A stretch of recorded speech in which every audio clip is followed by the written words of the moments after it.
Okay,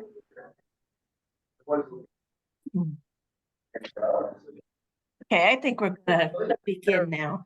So good evening. My name is Linda Grosef, Program Director for Vision Loss Alliance. And with me this evening, we have Elsa Zavoda, Vice President of Programs. Hello, everyone. And also our program team, Miriam Lorenza and Hi, Vicki everybody. Lowry. Hi, everyone. Thank you for joining us. And just a reminder, the program is being recorded, so we ask for everyone to please mute themselves.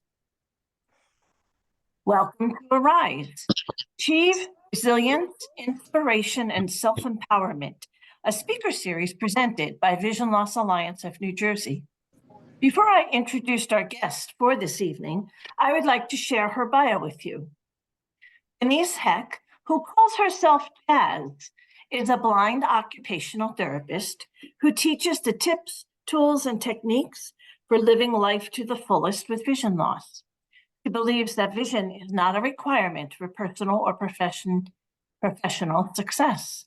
Jazz is the COO of Lighthouse, Louisiana, an adjunct professor for the University of Alabama at Birmingham, and the host of her own YouTube channel called Insight for Blind. That's the number 4, Insight for Blind.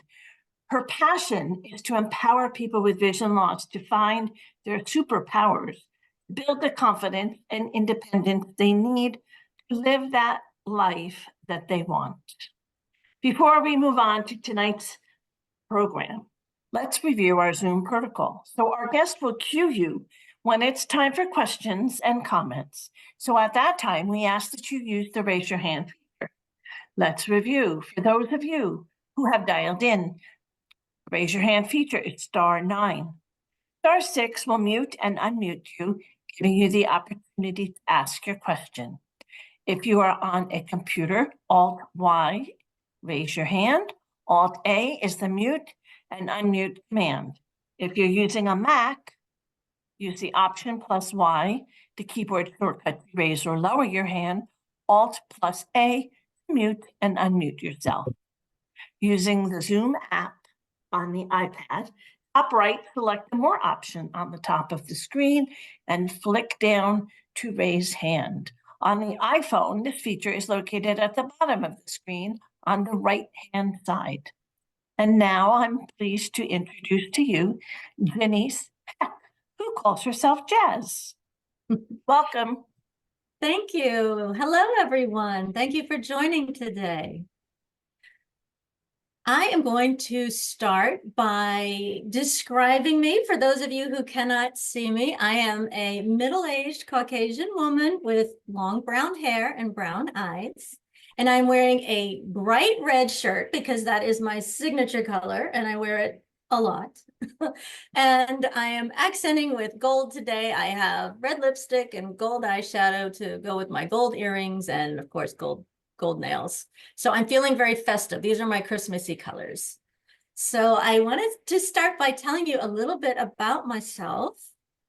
I was born with a vision impairment called Leber's congenital amaurosis. So I was born with low vision, and the first half of my life, I grew up with low vision. So I had a wonderful opportunity to build upper body strength by lugging around all these large print textbooks as a child, and magnifiers and head-borne devices and all kind of weird and wonderful things. And then, of course, I had low vision as I went through high school and college and got more into technology. Around that time, CCTVs were fairly new and huge and bulky, and JAWS software and ZoomText software was new.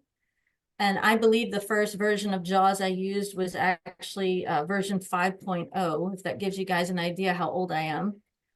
And so I lived the life of a low vision person and learned how to adapt to having low vision. So I got to tell you guys, I am an adventurous person, and I have a very I know I'm stubborn, but the people who know and love me like to politely call me determined. But it's okay. I'm stubborn. I'm determined to be as independent as I can be, right? So I decided that after OT school, occupational therapy school, I was going to do my internships away from my home city of New Orleans, and then I was going to move away from Louisiana, right? Because I had to prove to myself and to my family and to my friends how independent I was. So I did an internship for 3 months in Seattle, and I lived in Utah for 3 months. And then I moved to New Mexico for about 4.5 years. And that was a really great experience. It wasn't always easy, but it did force me to realize how dependent I had been for some things with my family, and then how independent I could be with the right resources and adaptations. So it was a great adventure. I eventually moved back to Louisiana. While I was gone and when I was living off on my own, I realized that I really needed to embrace the mobility cane. And so I did receive cane travel training, and I did end up eventually with a guide dog. So I've actually had 3 guide dogs in my history. I don't have one right now because when I had started having children, I didn't want to have to deal with the dog and a baby at the same time. So now I have children instead of dogs, and it's great because the children can actually help me to read signs and do shopping a lot easier. So I actually went back to college when I came back to Louisiana and got a master's degree in mass communications. Long story short, I worked in hospitals, but I ended up working for an organization called Lighthouse for the Blind, and our trade name is actually Lighthouse Louisiana. I was hired to develop the vision rehabilitation programs there. And I have been with Lighthouse for 20 years now. I just had my 20th anniversary about a week ago. And I'm now the chief operating officer. So I started off at the bottom. I didn't even have a title, but over time with perseverance and a true passion for vision rehabilitation, I moved up in the ranks, and now I'm the chief operating officer. So in the past year, actually, no, it's been right before the pandemic, I actually felt like I needed to do more for the community of people who had low vision or no vision, because I had worked up to a place where I was doing more administrative work and less hands-on work with clients. And so I really felt like, I don't know if you guys realize this, only 3% of the visually impaired population receives services. So that means there are millions of people out there who are experiencing vision loss and don't know that there are services out there to help them, or they don't live close enough, or they don't have the support to get the help that they need. So I decided, I had an epiphany that why not use some of the tools that were available. And of course, YouTube has been a popular modality out there to share information. So I decided I'm going to start a YouTube channel. So I did, and it's called Insight for Blind. And I happened to start my YouTube channel in February of 2020, and the pandemic hit in March. So my timing was actually very good because everyone was at home learning how to use computers. So my channel allows me to do one of the things I love the most, and that is to teach people the skills they need to be independent and self-sufficient, to help build competence and confidence, and to live your best life with vision loss. So that's what my YouTube channel is all about. And I thought tonight, when I was preparing, when I was preparing my presentation for tonight, I was trying to think of the best topic, because there's a million things we could talk about, right? but one of my favorite topics is what I call 7 steps to independence. So I've created a guide to help folks to think of, okay, there's so much to learn, there's so much to do, right? So this helps build a foundation, like a roadmap you can follow to help guide you towards independence. And then as I was writing my outline, I realized, you know what? I made a video on this. And for those of you who can see the screen, it's actually better to have the visuals to go with the words, right? So I'm going to go ahead and we are going to run this video first, and then we'll have some discussion afterwards. Okay. So I look forward to discussing with you. Miriam, you want to go ahead and cue the video? Thank you.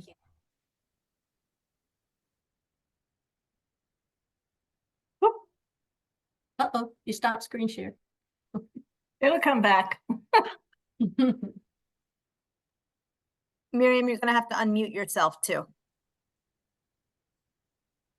To share sound, you have to unmute yourself. Everyone. All these little details.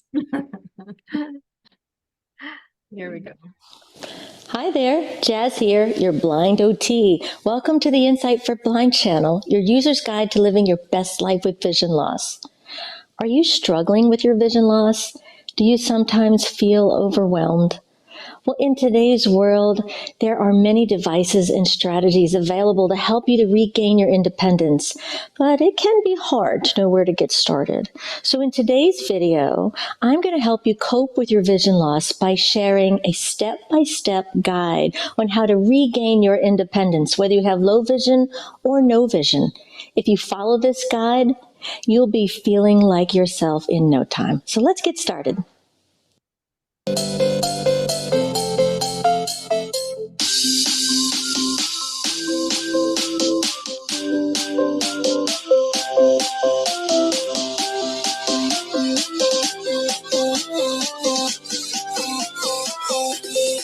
Responding to emails takes time, but not with Grammarly.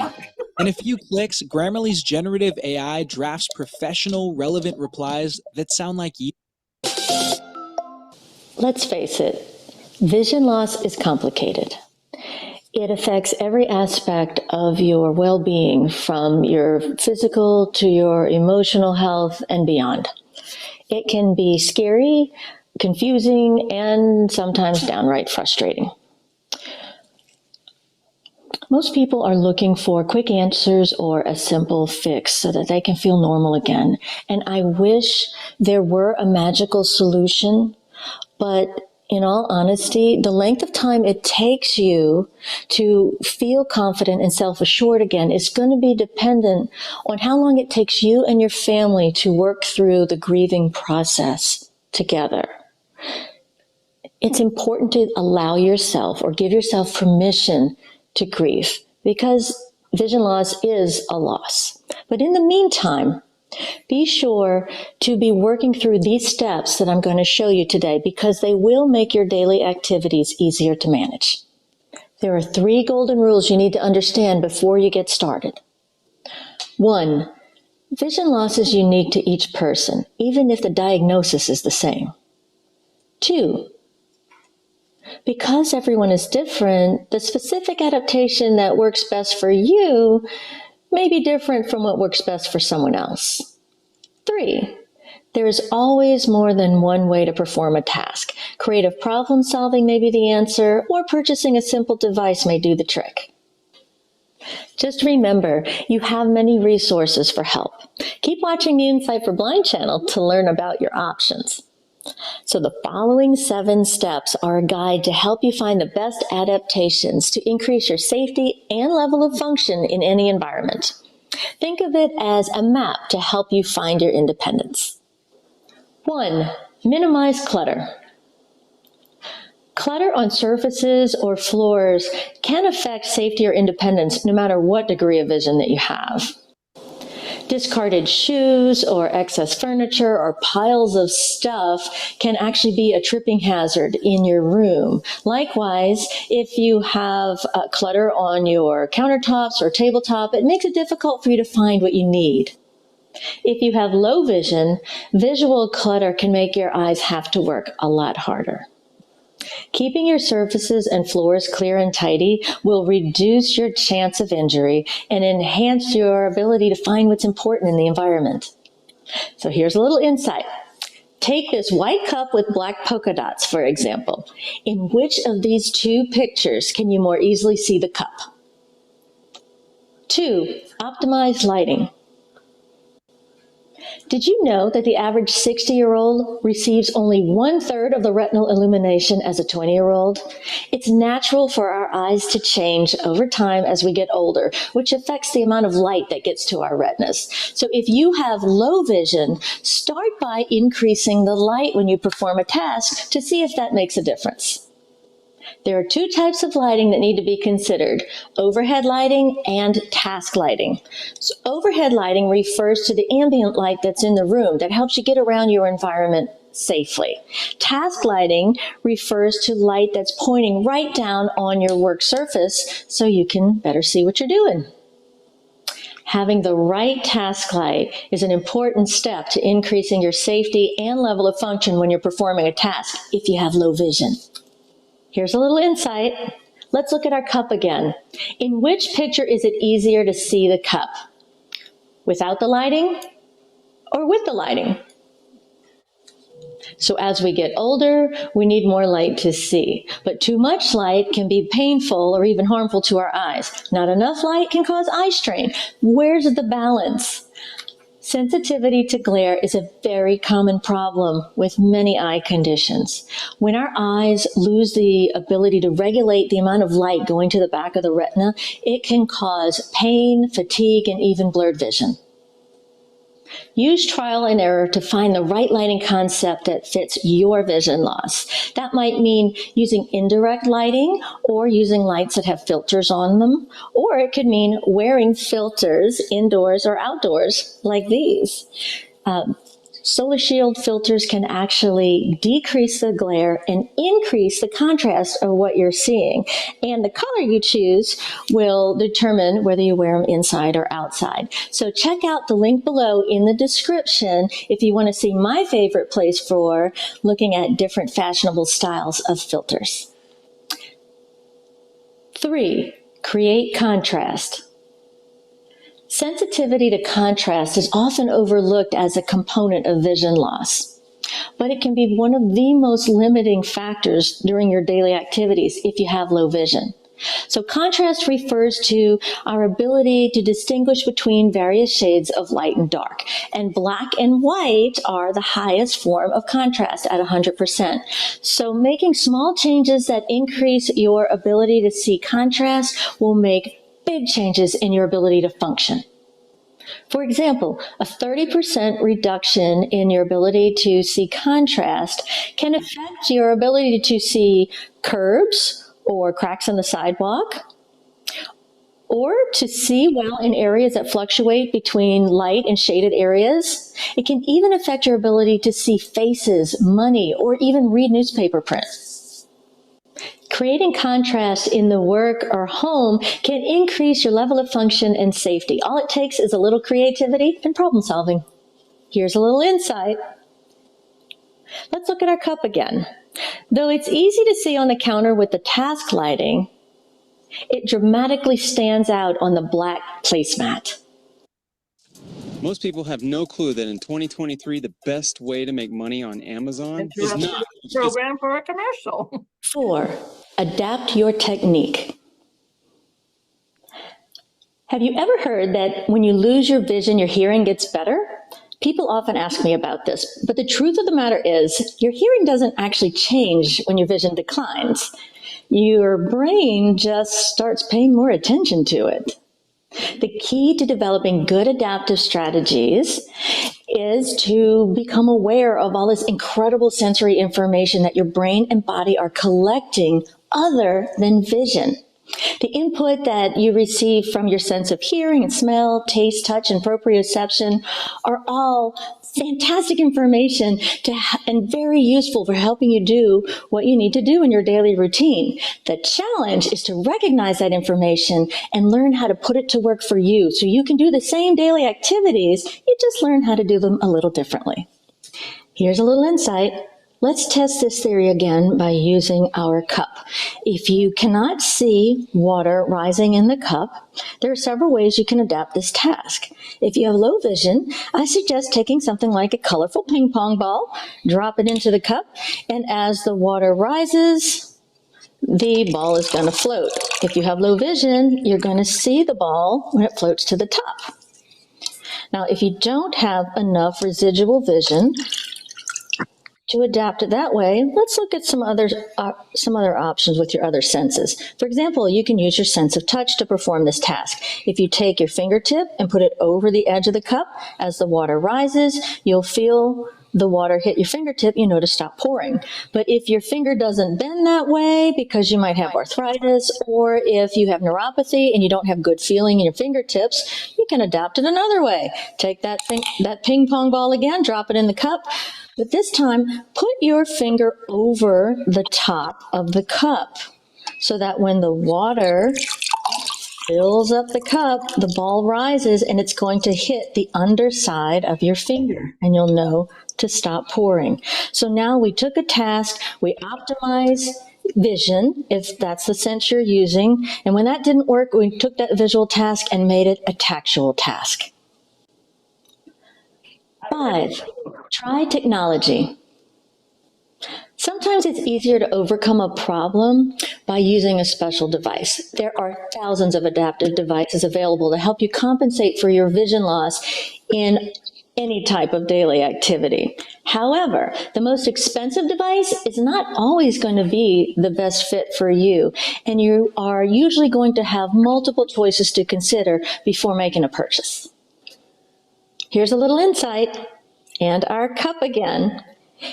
If none of the adaptations we've reviewed so far are working, there's still more ways to adapt, and that's by using a device. This device is called a liquid level indicator, or easy fill. It's a battery pack with metal prongs that actually sit on the inside of the cup. So you hook the device on the inside, on the edge of the cup. So as you pour, and the water touches the prongs, it makes noise and it vibrates. So this is actually a great device to help someone who's visually impaired or who's deafblind. So now we took a task that was visual and we turned it into an auditory task. To use a device or not use a device? That is the question. On one hand, devices can get expensive depending on the device and how many you purchase, but on the other hand, they can make life easier depending on the task. I believe that you're always going to be better off if you learn how to adapt to perform a task on your own without the device first, because that's going to make you self-sufficient. Then you can choose which devices are truly going to make your life easier or save you time or make a task safer.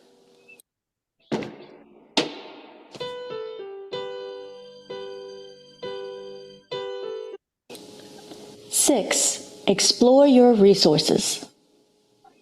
You might be surprised to know how many resources are available to you to maintain your independence with vision loss. In a future video, I'm going to show you a variety of different types of resources. But in the meantime, here are a few national resources to get you started. American Foundation for the Blind. AFB.org is a one-stop shop for technology, updates, news, information on vision loss, research reports, and advocacy. Be sure to check out their Access World publication if you're interested in technology resources. American Printing House for the Blind. APH.org offers a wide variety of sources of information. Check out their website to be connected with Family Connect, Career Connect, and Vision Aware. They also support the Connect Center, which is an information and referral line that will connect you with resources in your local area across the United States and Canada. To get connected, call 1-800-232-5463. Hadley, HADLEY.edu, brings you to Hadley Vision Resources, which offer practical help, connection, and support free of charge to anyone with vision impairment and their families. Hadley provides online large print, braille, and audio media to all 50 states and 100 countries. Call 1-800-323-4238 for help. Don't forget to talk to your eye care provider and ask about resources in your local area to maintain your independence with vision loss. 7, advocate for your needs. If you truly want to be independent, you need to advocate for independence. Now, I know that it is always easier to ask someone to do a task for you. I can't argue with that. But just keep in mind, every time you do that, you're robbing yourself of the opportunity to develop your adaptive skills for independence. And this can have a negative effect on your emotional and mental well-being. So speak up, take control of your life, learn what you need to learn, and ask your family and friends to support you and to be patient while you learn new methods to care for yourself. So now you have insight into how this works. Don't let stereotypes or fear keep you from living your best life with low vision or no vision. Be patient with yourself and your family because you're learning to cope with your vision loss together. Keep watching the Insight for Blind channel as I'll be posting a comprehensive video on each of these 7 steps to give you the tips, tools, and techniques you need for success. If you follow this step-by-step guide to independence, you will develop your self-esteem, your confidence, and hope. No worries, you got this. You'll be amazed what you can do. Thanks for watching. Click the thumbs up if you like this video. Be sure to subscribe to be notified of future videos. Send me your comments, your questions, your ideas. I'd love to hear from you. My job is to give you the tips, tools, and techniques for living your best life with low vision or no vision. So no worries, you've got this. See you next time. Bye.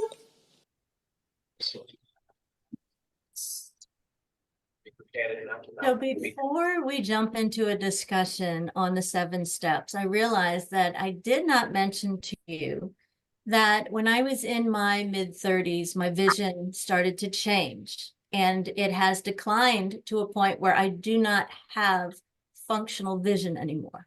So I know I talked about having low vision, but I just need you guys to realize that I have been for a long time now living life as someone with no vision. I have a little bit of peripheral that I work with, but I don't have any central vision. And so all of the tips, tools, and techniques that I share in my YouTube videos is coming from someone who has experienced both sides of that fence. So does anyone have any questions about me or my background before we jump into a discussion on the 7 steps? Does anyone have questions? You can raise your hand. Oh, there's some feedback happening. Do you hear the echo?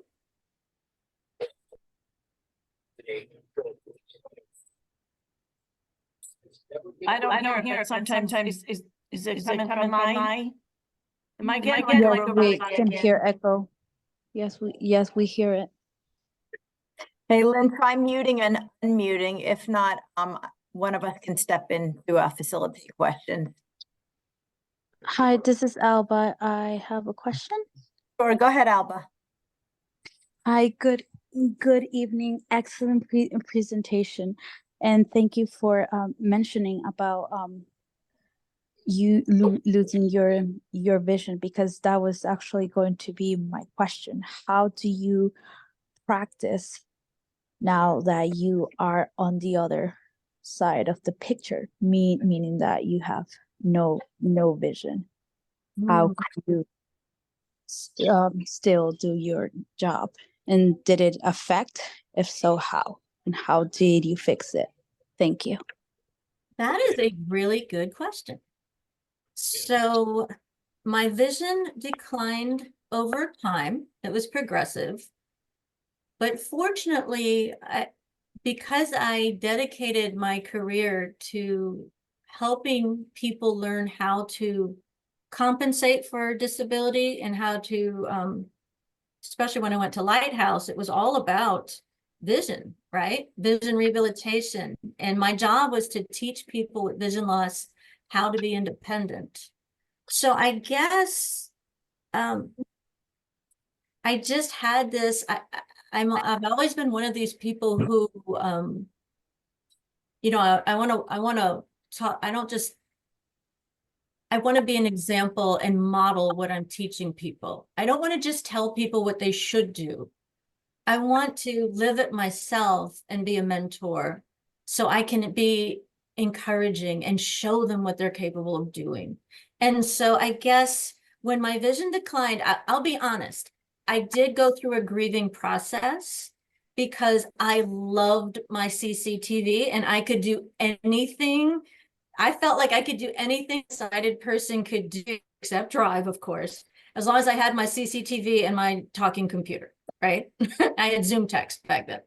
And so I actually, when my vision started to decline, I left my CCTV on my desk for probably about 2 years before I finally said to myself that it was ridiculous. It was taking up really important space on my desk.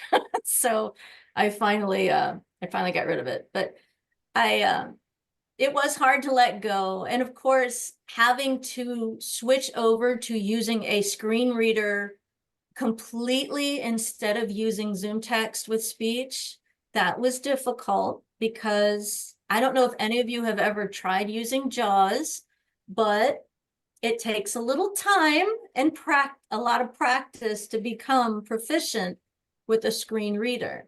And I was used to working quickly. You know, I'm the kind of person that likes to get things done quickly. And I felt like the screen reader slowed me down back then because I was still dependent on my vision.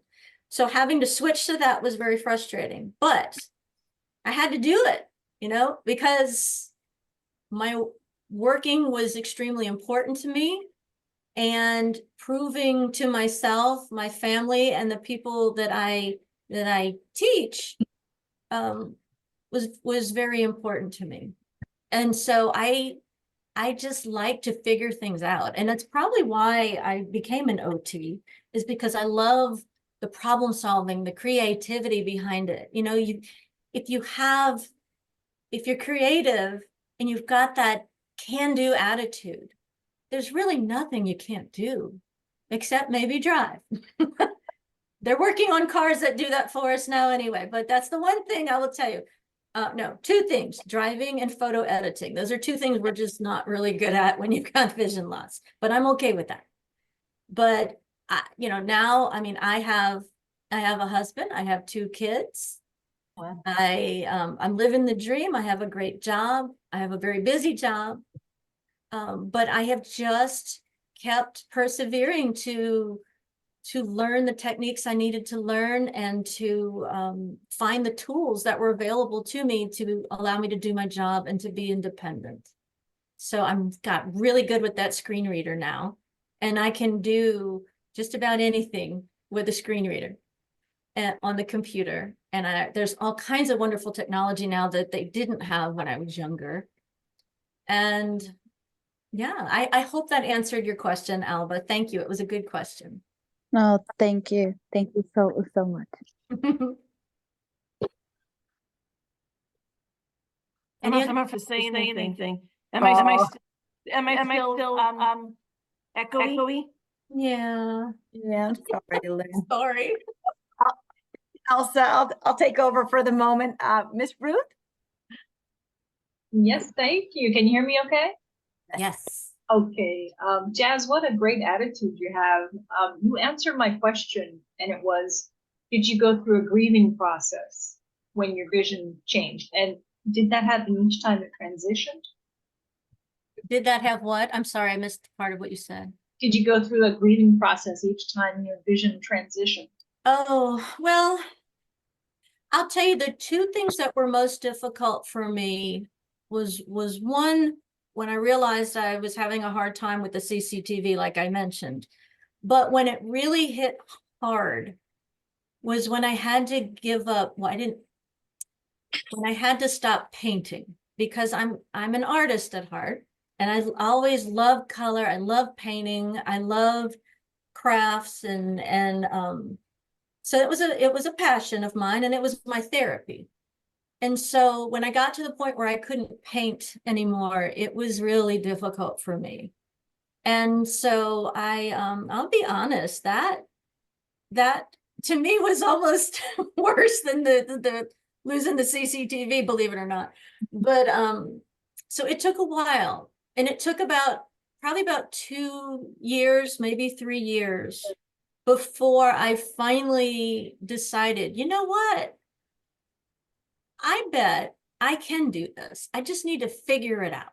So I finally got into that, I had accepted the vision loss piece of it, but I just needed to be at that point where I was comfortable enough in my skin to say, okay, look, this is what I do. I figure things out. So I'm going to figure this out too. And so I did. And I actually have a video that talks about painting and some of the things that I did to get back into art. So if y'all wanted to watch that, that video is near and dear to my heart. But so I just learned how to do it more by touch and using different tools to help me to keep track of where I was. And I'm doing more abstracts that are more geometric, and instead of real flowy lines. And I realized that I could enjoy painting just as much. I'm just doing it differently. So that really, when I figured that out, that to me was like the biggest confidence booster. It really, really, it felt good. I gotta tell you, all the things I've done, that was one of my personal achievements that I'm really, really proud of. So good question, Ruth. Thank you.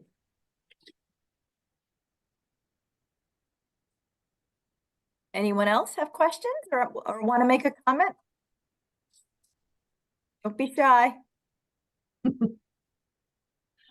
Well, why don't we discuss some of the topics from the video? So, and you might have some questions as we go through some of these 7 steps. So I'm going to go ahead and start off with going back to clutter. We all struggle with clutter, right? So if anybody on this says they have never dealt with clutter in their home, I don't know about that. I'd have a hard time believing that. So I am sure that most of you spent some time addressing clutter with some type of vision rehab professional, huh? Linda, Elsa, is that something you guys cover in your programs? Yes. Yes, And okay. we've both smiled at each other tonight when you made the reference about visual clutter. Yes, clutter can really get in the way, literally and figuratively. So it can affect your function, but also can affect your mental health. It can be very stressful. I actually have a video called Step 1, Minimizing Clutter. If you want to learn some details about adaptive techniques and tools you can use for addressing clutter. But tonight, I wanted to know if anyone on this Zoom has any tips, tools, or techniques that you've learned that have worked really well for you and you'd like to share it. Does anybody have an experience with clutter or some great organizational things that you've learned that you want to share with the group? Come on, you all are a wealth of resource on here. Don't be shy about sharing. It's kind of a pop quiz. Linda's watching, and she's going to want to Hi, know what you remembered. Tracy. Tracy, yep. Yes, hello, and thank you so much for sharing with us. I really appreciate all the information and just your positive attitude that you're bringing to us. That can-do attitude is so important, because if you think you can, you will. And if you think you can't, you won't. So an organizational tip that I would have to share is using bins. So I compartmentalize my clothing by the seasons. And so now in this season, I'm just using my winter clothes. So now my summer clothes are all stowed away in bins. And of course, now for me at this time, I'm not able to read even the largest of print easily. So I use my pen friend labels, and I stick those labels on the bins. And so, we all know, for those of us that use the pen friend, you can say as much as you need to say. So I can say, these are the camisoles, tank tops, and bathing suits. Or these are the clothes that I can no longer fit that I want to get back into. I also use them for my file folders now. When I'm organizing my bills, and I sort my bills that I get by paper monthly, and I go through everything and put the label on the top of the folder so that I'll know which month it is and what other important things that I need to address for the next month. So that's something that I do, because I still have paper clutter that I'm still trying to get through. But just keeping the things that are current, organized, really helps me. Tracy, that is excellent. Those are excellent examples. You have my little OT heart singing. So Yes, absolutely. Thank you. that's great. The pen friend is a really great tool. And if you like talking labels, there's another system that you could use as well, called Way Around. And the Way Around labels can actually go through the wash if you wanted to label your individual pieces of clothing. And they can go in the freezer, the fridge, or the dishwasher if you want to be able to label food items. So just to take it to another level. So that is fantastic. Great job, Tracy. That's awesome. Does anyone else have a technique or a tool that you've used for organizing? Miss Ruth? Hello, Miss Ruth again. So this is a really small thing, but I have to give my cat Squeaky some pills, and they're tiny little pills. So I put them on a purple towel, and I can see the white pill against that contrast. And the other thing I do, I have my own pills in a basket. I can't stand clutter. Clutter makes me zing. And I've got a large organizer for pills. It's like the size of a ruler. It's very large. But you're right. It's those little things that keep things organized. Makes you feel better. Yeah, absolutely. Great job with the contrast. That's really good. And I know I can picture I can picture all your pills, because I do the same thing. I have a basket with all mine all organized in their spots. Yeah. So great job. Feel better. Yeah. Awesome. Wonderful. Tracy, again, it's Elsa.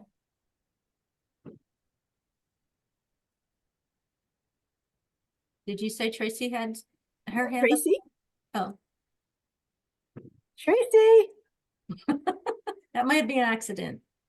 Maybe it was. Yeah. Oh, ate your ice cream. Oh. So just remember that clutter can Your ice That was not for us, Jazz. I'm sorry. Oh, okay. So just remember that clutter can affect your function as well as your mental health, no matter if you have low vision or no vision. Because even if you're totally blind, I mean, having clutter can just make an environment very difficult to navigate safely, and it takes longer to find things. And so it really doesn't matter if you are fully sighted or have no vision at all. Clutter can definitely be a barrier to success. So let's talk about lighting and glare. So lighting is so personal. I do have a step 2 video all about lighting where I go into some great details about fixtures and bulbs and all that kind of good stuff, right? But I was curious with this group, if any of you have a particular light that you love or a bulb that you find really helpful that you would like to share with the group. I know I have some of my own favorite lights, so I'm sure all of you with low vision may have your own that you would like to share with us. Does anybody? Tracy. Can you hear me? Yes. Oh, great. This Alt A, Alt V, sometimes it works, sometimes it doesn't. But I did want to backtrack. The raised hand last time wasn't a mistake. What I Oh, wanted to share was that due to being with this vision impairment for 11 years, I have like a plethora of devices. And we use our devices for different tasks that we may have. And so for me, I make sure that I keep all of the smaller devices in one drawer. So I use the plastic stackable drawers. Mhm. And I put all of the recorders or the tapes in one section, and then I put the recorders or magnifiers in another drawer, and just making sure, and I put my Sharpies and my dark pencils in another compartment so that it's just easy to get to, because there's nothing worse than searching for a pen and either it doesn't write or it's not thick enough for you to see what you need to when you need it. So that's another organization tip that I use, and as well as I pack my Excellent. to-go bag. So I Very always have a good. black little cloth bag that I use, and I keep my cane in there. I Mhm. keep a charger in there. I keep like a snack in there, and then my cane, my white cane, and Tracy, my you are a very sunglasses. organized person, huh? Yeah, I'm a little OCD, I'm sorry, I but love it that. works to my advantage. I always appreciate that in people because I'm OCD myself. So Absolutely, and excuse me for being so loose in the languaging if anyone is clinically diagnosed with that. But I always say that preparation is the key to yeah, life and to success. that's So right. you figure out what it is that you need and always have it on hand when you need it, because being visually impaired or blind is really challenging because you're already stressed because you can no longer do the things that you wish to do as quickly as you used to be able to do them or how other people do them. So that's already an added stress that we have on us. But to alleviate the stress, and as we know that we don't want to compare ourselves to other people, we Right. work within our realm and what our abilities are to do and continue to strengthen them as we go through practice, preparation, and that's it. So those are some tips that I use for organization. Now, as far as the lighting goes, I should have stock in PSCNG. Because I have lighting all over my house. I've got task lamps, I've got desk lamps, I've got little spotlight lamps all over the place. But I found this neat little desk lamp on Amazon, and it's by a company called Neatfi, Neatfi, Huh. and it has ultra LED lighting. Like it can light up a Really? stadium pretty much. How I don't have big is light it? sensitivity. Uh-huh. So I mean, like the more light that I can get to my eyes, the better I can identify an item from the other.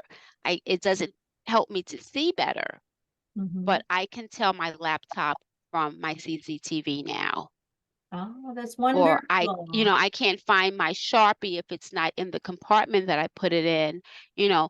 However, it does help me to function a little bit better while I am working. It's large. It's about, I'm gonna say maybe 20 inches long Okay. and Okay. And it's five to about 5 to 6 inches wide. I mean, it's 20 inches wide, and well, you know what I mean. It's yeah, long. yeah. So And then it also NETFI, has huh? it is a clamp desk lamp, and you have to like really it's a metal clamp. So it's That's- not a clip lamp. Do you carry a little light in your bag with you? So if you need extra light when you're out and about, you can have one? That doesn't help. That doesn't help? Yeah, Okay. that doesn't help. Like, so the sunlight is sufficient for me. Mhm. And if I'm in a store, that lighting is sufficient. It doesn't, like I said, it doesn't really help me to see better, but Mhm. the lighting overhead, the ambient lighting in the stores is enough for me to know where I am. Yeah, very Yeah. good. Very good, Tracy. Thank you. Does Thank anyone you. else have a favorite light that you want to share with us? I love lighting. It's one of the few things that I can still detect. So, I'm just always looking for cool new lights. Well, just remember that you need one type of light to move around safely and another to work effectively. Okay, so when you guys are looking at lighting, make sure that you've got good task lighting in the kitchen where you're preparing meals, at your desk where you're doing your businessy stuff, and in the bathroom where you're taking care of your personal care needs. Okay, make sure you always have good lighting right there to allow you to do what you can do with low vision. So let's talk about contrast real quick. So contrast is fascinating because it can be so debilitating, but it is most often not addressed. I mean, how often do you hear your ophthalmologist or your optometrist talk to you about contrast, right? So does anyone here struggle with low contrast? I know, Ruth, you mentioned that you do the white pills on the purple. So you've already discovered how contrast can help you. That was excellent. That was wonderful. Does anyone else have a good example like that? Have you May I noticed? just say that, Ms. Ruka, that was Elsa who taught me that, and she told me about the cutting board. Mm-hmm. I'm sorry, the cutting board is black on one side and white on the other. I have that cutting board. I love it. That's so great. That's really good. It helps very much. That's wonderful. Very good. Does anyone else struggle with having poor contrast sensitivity? I do. Tracy again. Okay, and what techniques do you use to overcome that? Okay, so for me, I actually use electrical tape. They sell them also in the craft stores, and so they come in different colors now. So I use them to mark my utensils for my cutting. And so I'll put a wrap yellow tape around for the ridged knives, and the red tape for the vegetables. And then I also have a set of knives that also are color coordinated, and they have the sleeves on them. So I keep those in a separate cup so that I can quickly grab them. So the Awesome. masking tape really works for me. And it's not necessarily a contrast thing for me, but it's more of a tactile. So I am like the safety pin rubber band queen. Like, so all of my favorite jeans have safety pins in the back. Okay, very So good. if I You're need to right. grab That is and a go, yeah, I tactical can wear thing. these. I can still fit these. That's a great adaptation. All right. So you guys remember that black and white is the ultimate contrast, right? And so, but besides the color, you also want to be sure to remove any visual clutter that's in your environment, because a lot of times that's getting in the way, right? So it's not just the, like if you have a countertop that's very busy, like say you have a granite countertop that has a very busy pattern, that can make it more difficult for your eyes, if you have low vision, to see what you're looking for. So if you do like what Ruth did and put down a towel or a placemat that's a solid color that contrasts with what you're working with, then it can make it easier for you to see. All right. So let's talk about that adaptation. Sounds like Tracy's got some really great, and Ruth have some really great adaptations going on. And I want you guys to think about this. Over 50% of the brain is dedicated to interpreting visual information. So even when it comes to things like certain sounds that are familiar. When you hear, if you grew up, if you were born sighted, and you hear something familiar, the first thing your brain does is it puts a visual picture in your head of what that sound could be, right? That's because vision is tied to all of your life experiences, and that's how you interact with your environment and identify what's going on in your environment. And so that's why when you start to lose your vision, especially if you lose your vision due to the natural aging process, your brain doesn't automatically know how to adapt, all right? It's not a quick process because it requires some rewiring up there, okay? It's looking for that visual input to interpret your world. And so that's why programs like Vision Loss Alliance of New Jersey are so incredibly important, because they can help you to learn how to start creating new pathways in your brain so that you can interpret your environment by using your other senses. So the human body is so miraculous. There is so much information that we're bombarded with constantly throughout the day, and most of it we don't even realize if we're used to using vision. Vision will always be, if you can see, vision's always going to be that primary way of getting information because it's the quickest. Have you all ever heard that term? If you lose your vision, you know, your hearing gets better. You heard me say that in the video. Yeah, that's not true. What happens is when you lose your vision, you're forced to start paying attention to your other senses. And so you become more aware of your hearing and the sounds that are in your environment.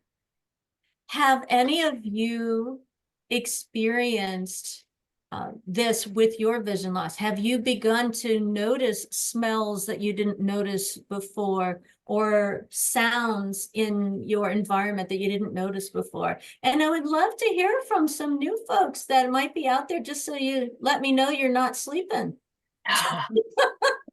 Don't be shy, everyone. Yeah, come on, let's talk. I want to hear from you. Speak up. Oh, poor Elsa. Is that Elsa who's echoing? No, No, Linda. Oh, it's Linda. Oh, I'm so sorry, Linda. Well, if no one wants to share, I always have a tip. We appreciate I'm that. going to start calling people out by name. I know how to use Zoom. Absolutely, do it. We have Ursula. Ursula. Hi, Ursula. Hi, I'm legally blind, so I still have some vision, but I still can't recognize people. So I've really learned to listen to their voices. It's amazing. Everybody's voice is different. I recognize, as soon as I hear somebody, I know who it is. But yet, if they came up to me and don't speak, I don't know. So hearing people's voices are amazing. Ursula, that is a perfect example. Thank you. Thank you. That's excellent. I'm glad to hear it. Yeah, I need it. I can't believe how much I use it, and everyone is so different. It's true. It's true. Absolutely. Does anyone else have any adaptations you want to share? All right, I'm calling on Peggy. Peggy, you've been called out. We would like you to share some adaptations with us.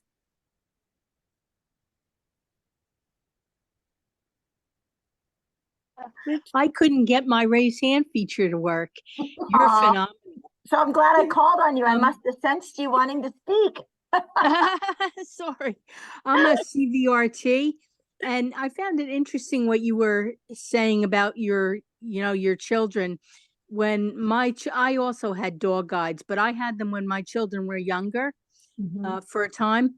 And the one thing that I always try to stress is, I had a friend who she would always ask her children, "Oh, is it safe for me to cross the street?"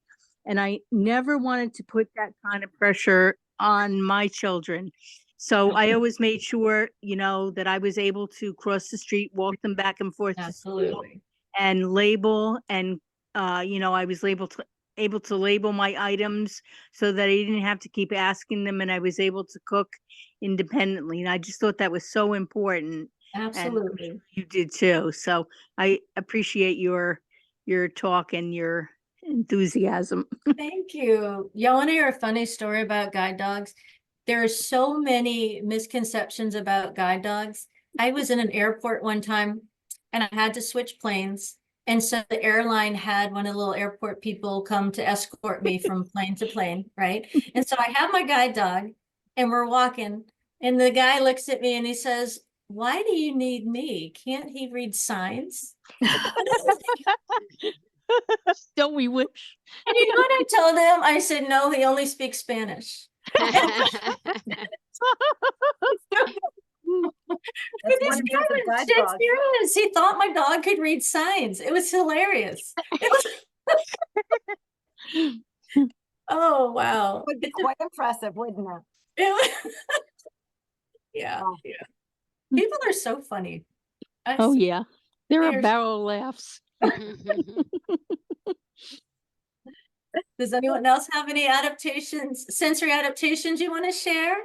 Or Aaron that would like to share. I know I'm good with voices. Like I'm good with voices. Like there's always voices and there's voices I don't like. Be nice, Aaron.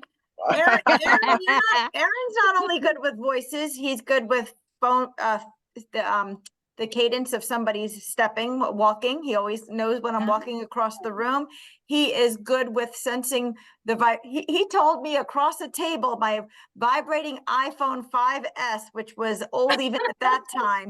And he said, "Someone here has a 5S phone that's vibrating." I said, "Are you kidding me?" Oh my gosh. Oh yeah.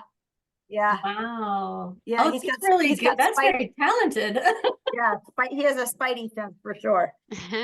You know what, Erin, I understand what you mean because when I listen to audiobooks, if it's a voice that just I'm not comfortable with, I can't enjoy the book and I won't listen to it. So, or if it's not read well, I just can't do it. So I know how you feel. Definitely. Yeah, definitely. That's how I am. I definitely know how you feel. Thank you for sharing.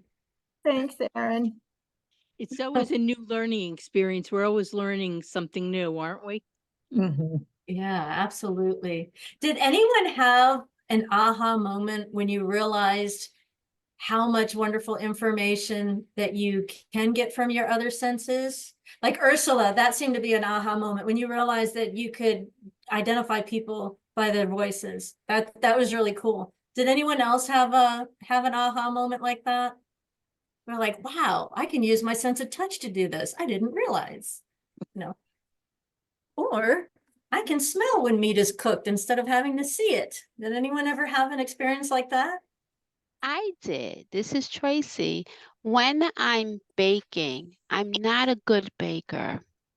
And I've noticed that as soon as you can smell the cookies, that's when they're done. Oh, very good. Good example. Very good. All right. Well, just remember sensory adaptation. Some people call it sensory substitution. It requires practice to develop competence and confidence. So you guys just keep doing what you're doing because it sounds like you're all in a really great place. And just remember, there's always more than one way to perform a task. There's no such thing as the right way. It's whatever way works for you as long as you're safe when you're doing it, right? So I always tell people there's 100 ways to skin a cat. No offense to cat lovers. I love them too. Okay. But it's true. And that's always been my philosophy when working with clients is that, okay, this might work for Miss Peggy over here, but Miss Ruth over here is going to have to do something a little bit different, because it's just not working for her. And that's okay. That's okay. You do you, boo, whatever it is, as long as it's safe. Okay. All right. That's great. All right. So, all of my videos, just so you guys know, give you examples of ways to adapt and devices that are available to help you compensate for your vision loss for doing all kinds of tasks. All right. So when you have a chance, I hope you get to check them out. So let's talk about technology. Now, I could go on and on about technology forever and a day.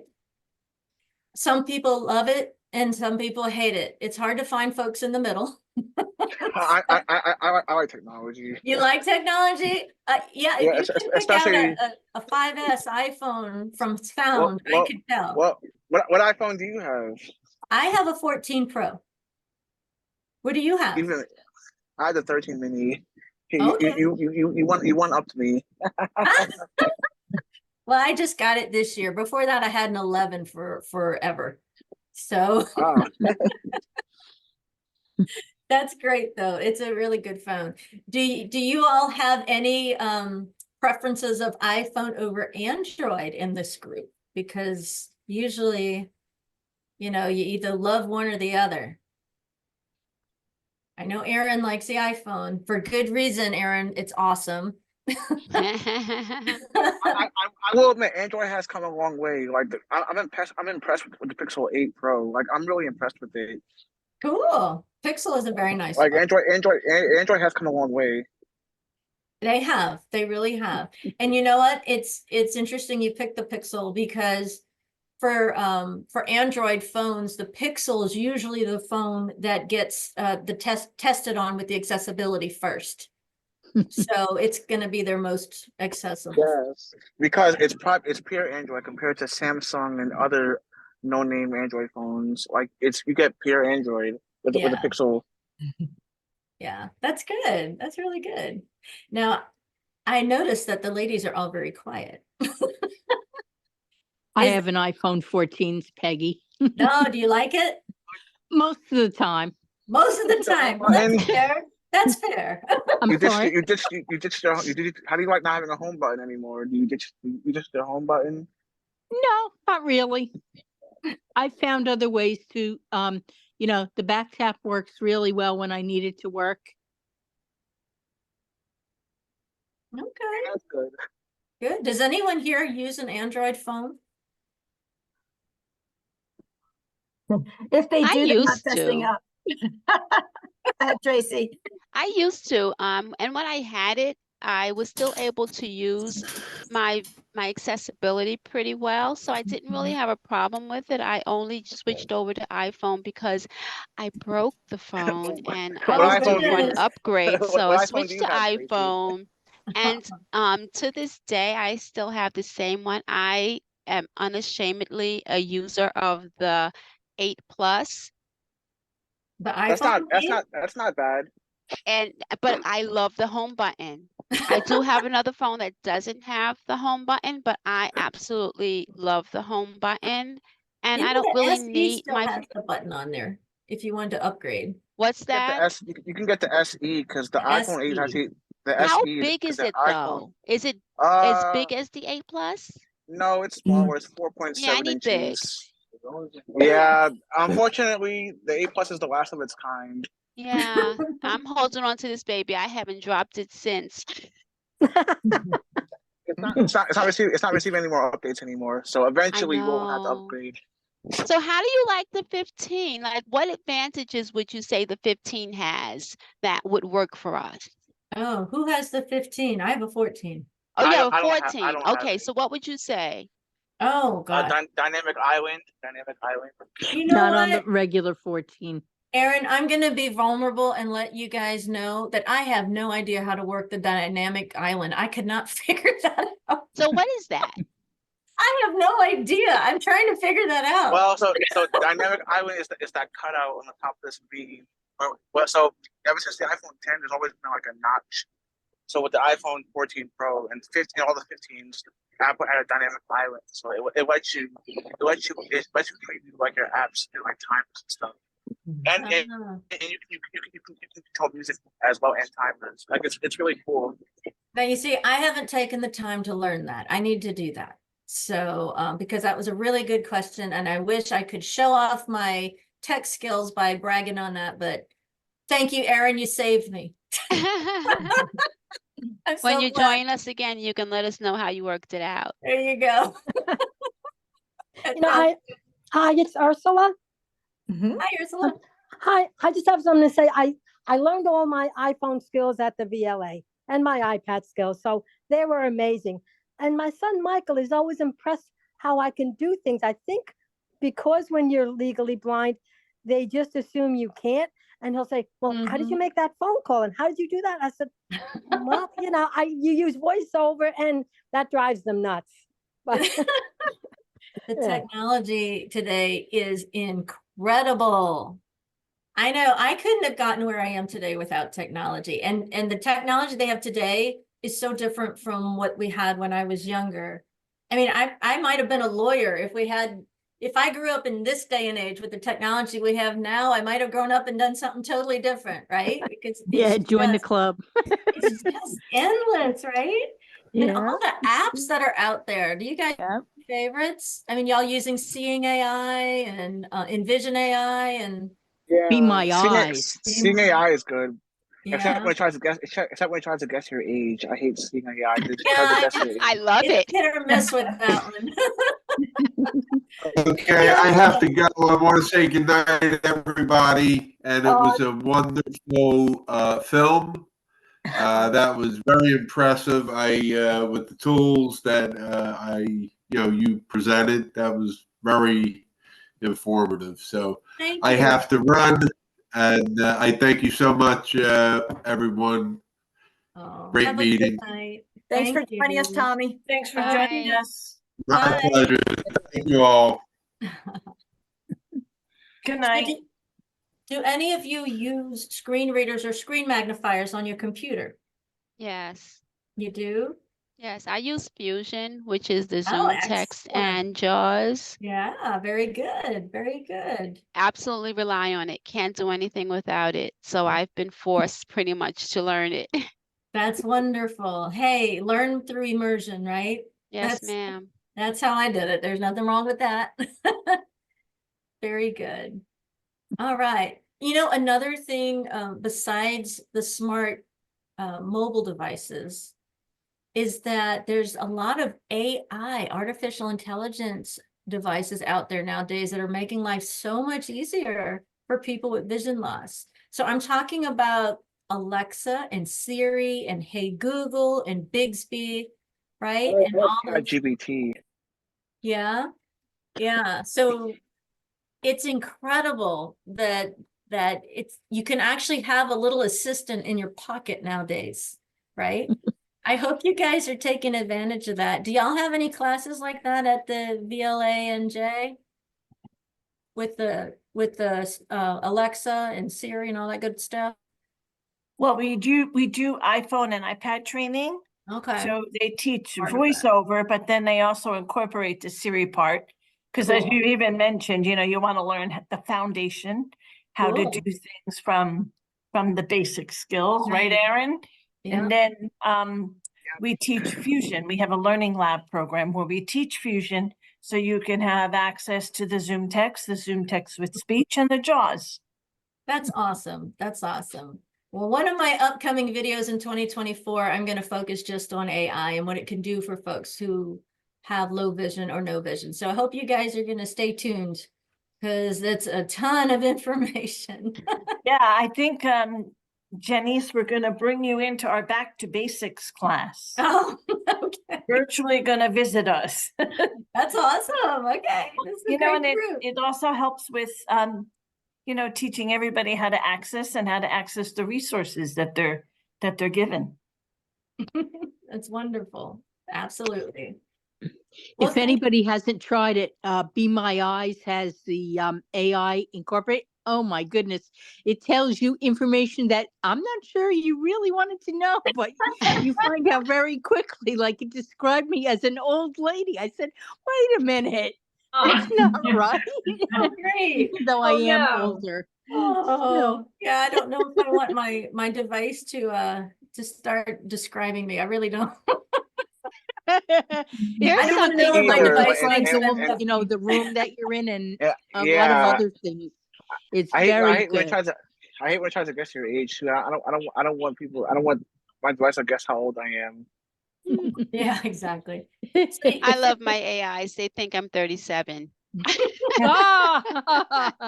I just love all of my talking devices. I tell people I'm never lonely because everything I own talks to me. So Yes. I really never Yeah. feel alone. Most people hate. Some people are closed-minded when it comes to technology. No offense, but especially some people from Gen X, the Generation X and older, like they don't like technology. They're like closed-minded to it. Well, we got some people here that seem to like it, so that's good. It's a process, and you know what? That's one of the takeaways from this is embracing the technology that's out there. You just need to give yourself time and practice to learn it, right? Give yourself some grace, have patience, and just practice. And Yes. don't be afraid to play with the devices. They will not explode. So it's okay to press buttons and see what they do. So that's actually the fun part. So and you don't always need high-tech solutions. You know, there are a lot of low-tech solutions out there too to help you do some of the things you do. Like one of my favorite technology. Now I know, Aaron, you might not call this technology, but it's an assistive tech device, is the double spatula when you're cooking. Oh, You know, yeah. that's a low-tech device. absolutely. That thing is awesome, isn't it?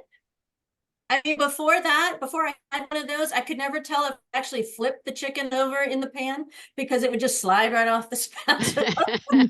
Right. So, I mean, that's a great example of assistive technology that's on the low tech side, but it can make a huge difference, right? Yes. So I hope you enjoy and keep exploring all the technology because there's new stuff every day coming out. So We're gonna get Aaron in the kitchen. Don't worry. okay. Mhm.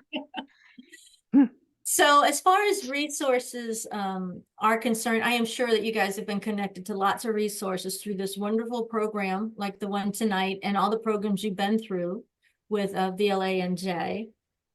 And so did anybody have a favorite resource you wanted to share that I didn't mention in the video or that you didn't learn with Elsa and Linda?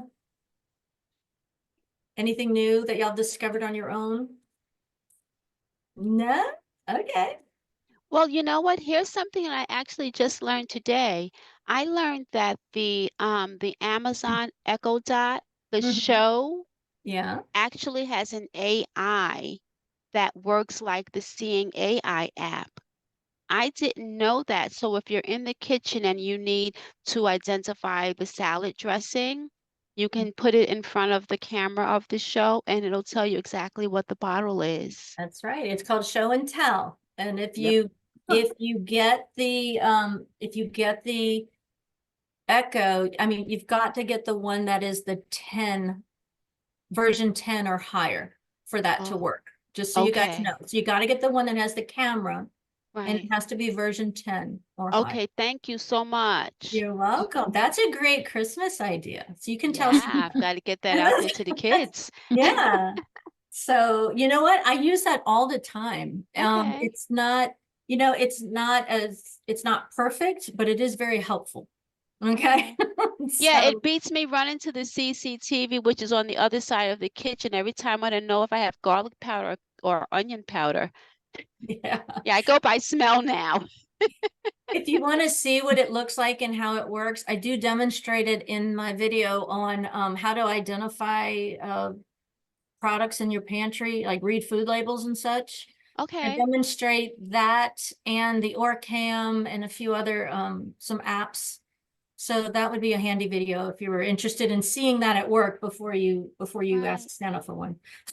You have been so helpful. Thank you so much. Oh, you're welcome. You're welcome. I love this stuff. This is fun. The last step is, and we're gonna get right under the wire because I know we're running out of time. But the last step was advocacy. And so what I'd really want the takeaway from advocacy is, though it's easy sometimes to ask folks to do stuff for you, and they're more than happy most of the time to do things for you, don't rob yourself of an opportunity to build your skills, to be independent and self-reliant. Because every time you ask somebody to do something for you, you're taking away that opportunity for you to learn how to become comfortable doing it yourself. And the more you build your skills through all this practice and patience and time, you're going to build confidence, you're going to build confidence, and that's going to help you to have that inner strength then to advocate for your independence and to advocate for your needs when you're in the community and with your family. Because let's face it, family's harder than the community, right? Because it's family, right? So you've got, if you've got older kids, they're going to insist, oh, mama, let me do that for you, because they want to take care of you and they want to help you, and they don't understand. Like Ursula said, her son didn't understand how she could dial a phone, right? So yeah, the kids, they don't understand. But you need to, it's important that you advocate by teaching them what you can do, show them what you can do, and teach them how to support your independence. And you'll find that it will help them to gain confidence in your abilities. And when you're out in public, it will help you too to educate people on what folks with low vision and no vision are capable of.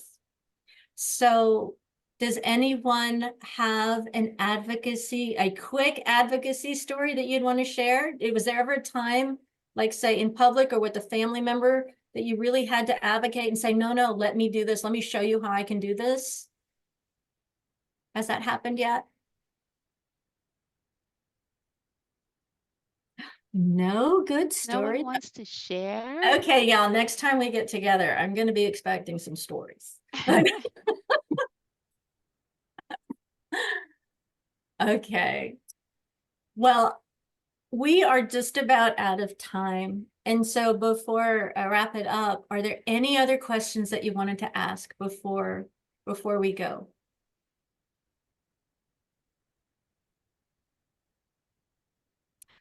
Everybody's ready so get quiet. their jammies and go to bed. Okay. Oh no, you've got me ready to like get on my computer and just do so much searching and writing, and I'm so super excited. I'll be up until 2 o'clock. There goes my sleep.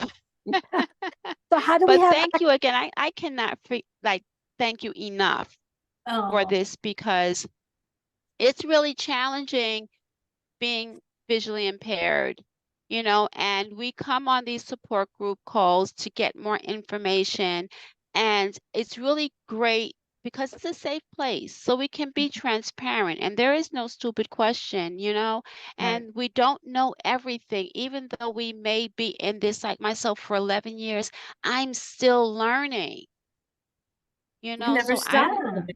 Yeah, I really appreciate your coming in, and I think your positive attitude and your energy is really appreciated. Even though these guys are the quietest that I've ever heard them, you are doing an awesome job, okay? Tracy, I appreciate that. You know, it's hard to read a room when you're on Zoom. Yes.